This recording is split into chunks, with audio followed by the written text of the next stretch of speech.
oleh karena masih ada salah satu wilayah daripada Republik Indonesia. Oleh karena salah satu wilayah daripada Republik Indonesia masih belum merdeka, diduduki oleh pihak asing. Maka kita anggap sebagai kewajiban yang teramat untuk memasukkan daerah yang masih diduduki oleh pihak asing itu pengawas kekuasaan Republik Indonesia.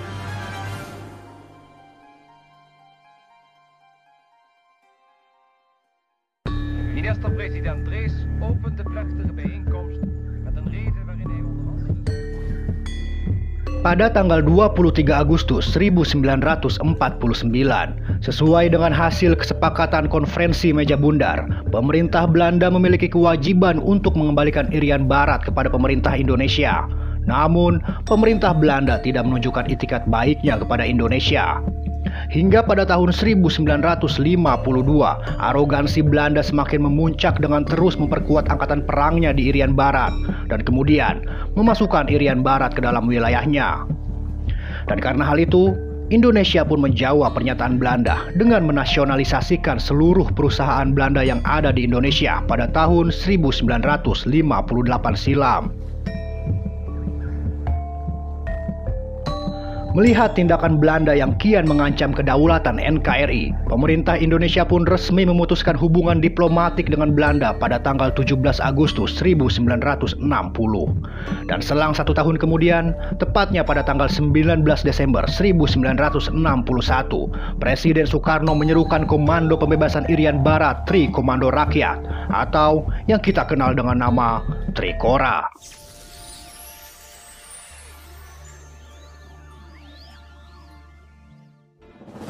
Pada tanggal 13 Januari 1962, Indonesia pun menggelar operasi infiltrasi pertamanya dengan kode sandi STC-9, Satuan Tugas Khusus 9 Januari.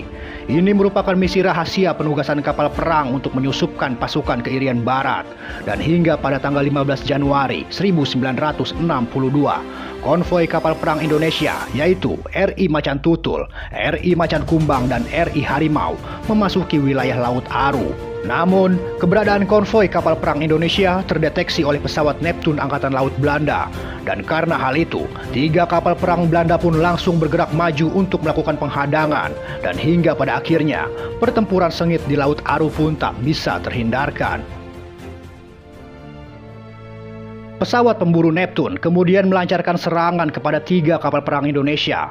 Komodor Yos Sudarso kemudian memutuskan untuk keluar dari formasi lalu bergerak maju secara zigzag untuk mengalihkan perhatian lawan. Namun, kapal perang RI Macan Tutul mendapatkan serangan hingga hancur tepat mengenai buritan. Lalu terdengar melalui radio, Komodor Yos Sudarso pun kemudian memberikan perintah heroik dengan mengatakan, "Kobarkan semangat pertempuran sampai titik darah penghabisan." Dan hingga pada akhirnya, RI Macan Tutul pun tenggelam.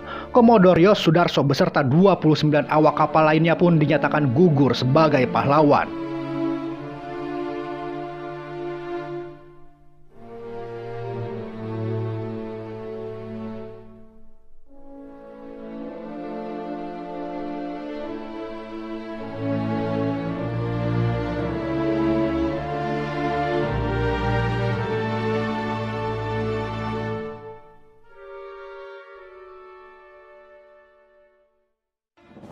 Tenggelamnya RI Macan Tutul di Laut Aru membuat Indonesia mempersiapkan serangan balasan untuk segera mengusir Belanda dari tanah Irian Barat.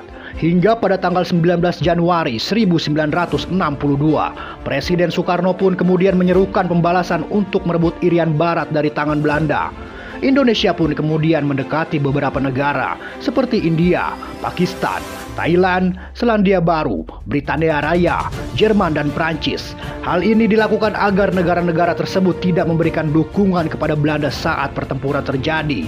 Sementara itu, Jenderal Abdul Haris Nasution kemudian pergi menuju Moskow untuk mengadakan perjanjian jual beli senjata sekaligus peralatan tempur dengan pemerintah Uni Soviet.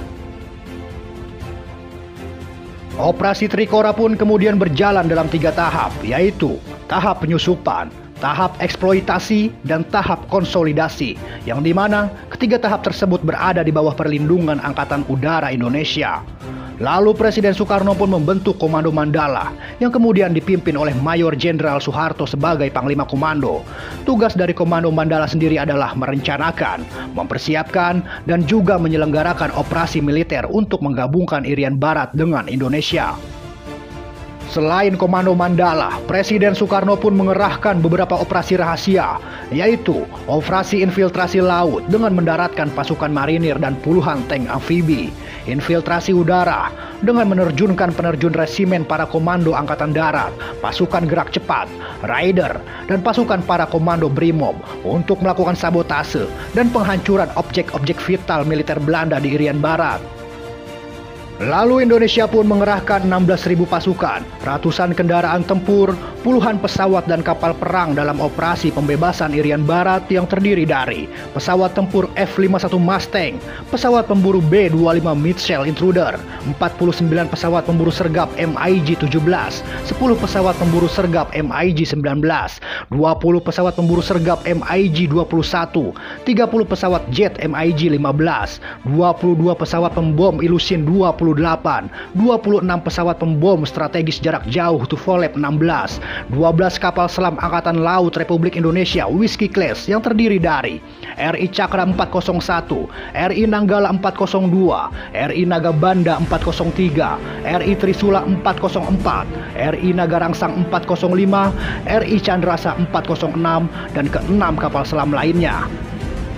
Dan yang paling fenomenal adalah kapal RI Irian 201 yang merupakan kapal jelajah Sverdlov class cruiser yang dilengkapi dengan 12 meriam kapal, 32 meriam anti pesawat, dan 10 tabung torpedo.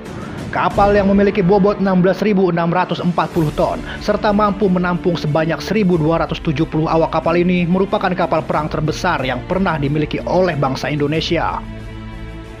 Dengan supremasi militer inilah, Indonesia telah menjelma menjadi negara terkuat di belahan bumi selatan.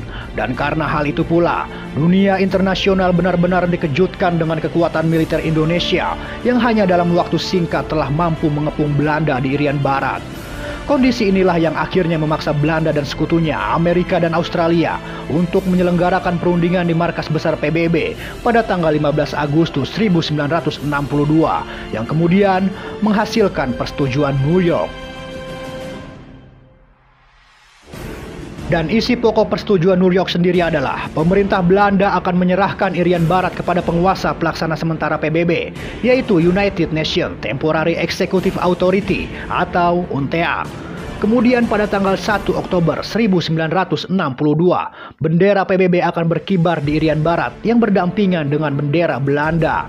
Dan selanjutnya akan diturunkan pada tanggal 31 Desember 1962 yang kemudian akan digantikan dengan bendera Indonesia yang akan mendampingi bendera PBB.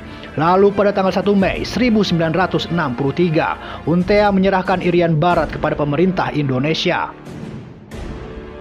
Dan hingga pada akhirnya melalui proses penentuan pendapat rakyat atau PPRA pada tahun 1969, Irian Barat pun akhirnya kembali ke pangkuan Ibu Pertiwi. Perjuangan bangsa Indonesia bukan hanya dari masa lalu, melainkan hari ini, esok dan selamanya. Perjuangan kita sebagai putra-putri penerus bangsa akan terus berlanjut. Dirgahayu Indonesiaku, dirgahayu tanah negeriku.